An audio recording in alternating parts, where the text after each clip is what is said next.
Magandang araw sa inyong lahat. Heto na ang latest weather update natin para sa iba't ibang bahagi ng bansa ngayong araw. Anumang oras ay maabot na ni Bagyong Saudel ang kanyang peak intensity at magiging isang super typhoon bago pumasok sa PAR. Southwest monsoon, inaasahang unti-unti na namang lalakas. Kung gusto mo naman lagi kang informed sa lagay ng panahon, huwag kalimutang mag-subscribe dito sa channel. Sa kasalukuyan, ang Southwest monsoon pa din ang patuloy na nakaapekto sa Luzon, habang may 3 tropical cyclones na binabantayan sa labas ng Philippine Area of Responsibility. Nariyan ang mas lumakas na Typhoon Saudel sa silangan ng extreme northern Luzon, isang tropical depression sa silangan ng southeastern Luzon, at si Tropical Depression Ganari na dating sineneng sa hilagang bahagi ng Itbayat, Batanes. Sa ngayon, ang direktang nagdadala ng ulan sa bansa ay ang southwest monsoon, pero mahalagang bantayan ang mga bagyong nasa paligid dahil maaari nilang maimpluwensyahan ang daloy ng hangin, ulan at kondisyon ng karagatan sa mga susunod na araw. Si Typhoon Saudel ang pinakamalakas na system na binabantayan sa labas ng PAR. Ngayong araw, ang sentro nito ay tinatayang nasa 1,950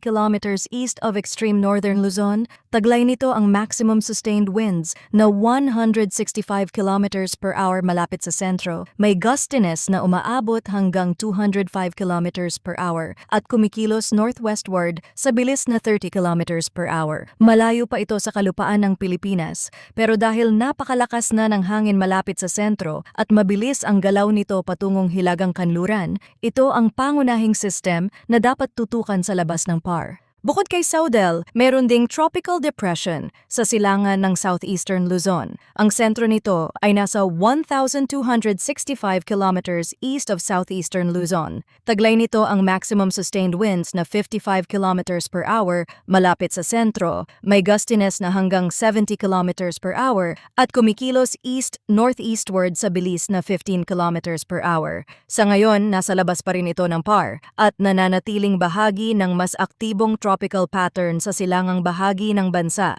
Kahit hindi ito ang pinakamalakas na system, mahalaga pa rin ang posisyon nito dahil maaari itong magkaroon ng interaction sa mas malakas na si Saudel o makaapekto sa mas malawak na galaw ng hangin sa paligid ng Philippine Sea. Ang pangatlong system ay si Tropical Depression Gainari na dating sineneng. Ngayong umaga, ang sentro nito ay nasa 520 kilometers north of Itbayat, Batanes. Taglay nito ang maximum sustained winds na 55 kilometers per hour malapit sa sentro, may gustiness na umaabot hanggang 70 kilometers per hour at kumikilos southwestward sa bilis na 25 kilometers per hour. Bagamat nasa labas na ito ng direktang kalupaan ng Pilipinas, mahalaga pa rin itong bantayan dahil malapit ito sa hilagang bahagi ng bansa at may epekto pa rin sa pressure pattern sa paligid ng northern Luzon. Sa general outlook, inaasahang magpapatuloy si Saudel sa generally west-northwestward movement sa susunod na 3 days bago kumilos naman generally westward sa natitirang bahagi ng forecast period.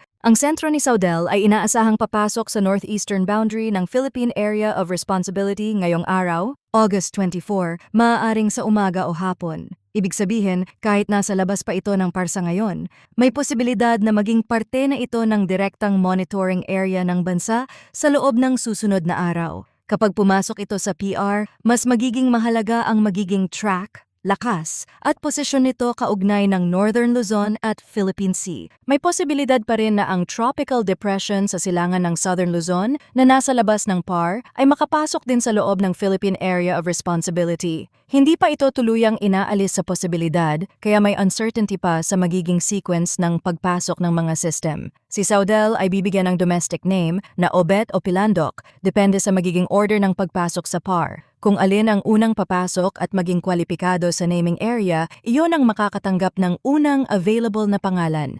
Kaya sa ngayon, mahalagang bantayan hindi lang ang lakas ng bawat system, kundi pati ang oras at pagkakasunod-sunod ng kanilang posibleng pagpasok sa PAR. Batay sa kasalukuyang track, si Saudel ay mananatili sa Philippine Sea at inaasahang lalabas ng PAR pagsapit ng Tuesday, August 25. Gayunman, may mahalagang posibilidad na dapat bantayan.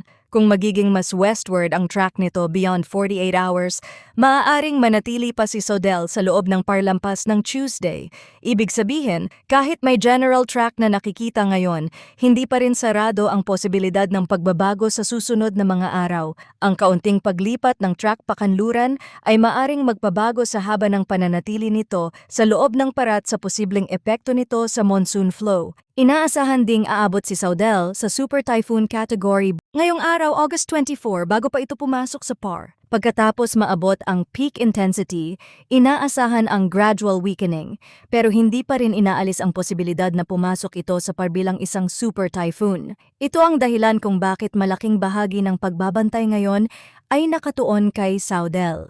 Kahit less likely itong direktang makaapekto sa weather at sea conditions ng bansa sa susunod na 3 days, ang isang napakalakas na bagyo sa Philippine Sea ay maaari pa ring maging mahalaga sa mas malawak na pattern ng panahon, lalo na kung makaapekto ito sa daloy ng southwest monsoon. Sa ngayon, hindi inaasahang direktang tatama o direktang magdadala ng pangunahing epekto si Sodel sa bansa sa susunod na 3 days. Pero dahil maaaring pumasok ito sa PIR at posibleng maging super typhoon bago o habang papasok sa monitoring area, kailangan pa ring maingat na bantayan ang mga susunod na galaw nito. Ang malaking bagyo sa silangan ay maaaring magbago ng monsoon flow, lalo na kung ang track nito ay mas lumapit sa hilagang bahagi ng Philippine Sea. Sa ganitong sitwasyon, ang direktang ulan sa Luzon ngayon ay mula pa rin sa southwest monsoon, pero ang mga tropical cyclone sa paligid ay maaaring maging factor sa pagtagal o pagbabago ng maulang pattern. Pagdating sa heavy rainfall outlook ngayong araw August 24, ang Batanes ang may inaasahang 50 to 100 millimeters na ulan. Ito ay dulot ng southwest monsoon at maaaring magdulot ng moderate to heavy rains sa ilang bahagi ng probinsya. Dahil isla ang Batanes at nasa dulong hilaga ng bansa, mabilis magbago ang lagay ng panahon dito kapag aktibo ang hangin mula sa timog kanluran at may mga sistem sa paligid ng hilagang bahagi ng PAR. Ang 50 to 100 millimeters na ulan ay maaaring magdulot ng localized flooding sa mababang lugar at landslides sa mga matatarik o elevated areas, lalo na kung magtatagal o babalik-balik ang buhos. Para sa forecast weather conditions, ang Batanes ay inaasahang makakaranas ng occasional rains dulot ng southwest monsoon. Ang occasional rains ay maaaring pabalik-balik sa loob ng araw, may mga sandaling hihina o titila, pero maaari ring lumakas muli kapag may panibagong rain band na pumasok. Sa Batanes, mas nararamdaman ang ganitong pagbabago dahil bukas ang probinsya sa karagatan at malapit sa mga system sa hilagang bahagi ng bansa.